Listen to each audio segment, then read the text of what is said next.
बापाच्या जिभेवर असणारा प्रामाणिकपणाचा गोडवा त्याला जन्मजातच मिळाला होता. बापाच्या जिभेवर असणारा प्रामाणिकपणाचा गोडवा त्याला जन्मजातच मिळाला होता. म्हणून तर तो कधी थकला नाही की कुणापुढे झुकला नाही.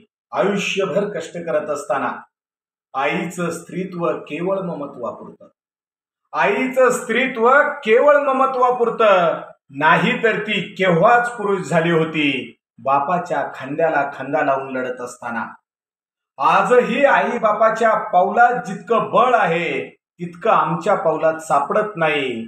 आणि त्यांच्या मनगटातली विराट ताकद आज आमच्या मनगटात दिसत नाही. मी म्हणतो आपण तरी आई बापाशी कशाला करावी बरोबरी.